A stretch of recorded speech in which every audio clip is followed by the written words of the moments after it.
The Imam at the mosque in Egypt, where more than 300 people were killed, has recounted the moment the gunmen stormed the building, saying they were shooting anyone who was breathing. Imam Muhammad Abdel Fattah was about to deliver his Friday sermon at the Al-Rada Mosque in Bir El Abed, North Sinai, when dozens of attackers opened fire and threw grenades at the estimated 500 worshippers inside. Speaking from a hospital bed in Sharqiya, Mr. Abdel Fattah said, "About 2 minutes after I climbed onto the platform, I heard what sounded like an explosion outside the mosque, and then some people came inside firing at all the worshippers." Image the exterior of Al-Rada Mosque in Bir El Abed. Of course, as soon as people heard the firing, they all started to run. Some people climbed onto the platform. I saw them piled on top of each other, and the assailants were hitting anybody and everybody, anybody who was breathing. I didn't see their numbers, I didn't see what they looked like, I could only feel their presence inside the mosque.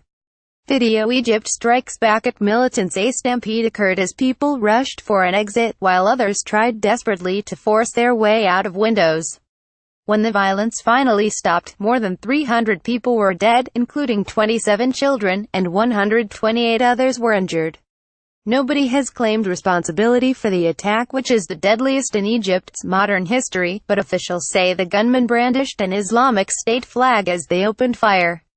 Image: Egyptians crowd around ambulances following the gun and bomb attack. Al-Rada Mosque was largely attended by Sufi Muslims, a strand of Islam which militants consider heretic.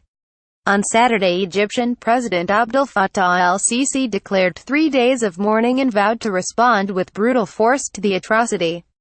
The army and police will avenge our martyrs and return security and stability with force in the coming short period, he said in a televised speech. Video: Egypt attacks terror group after mosque blast. Hours later, Egyptian Air Force jets pursued the terrorists and discovered several vehicles used in the terrorist attack, killing those inside near the vicinity of the attack, an army spokesman said.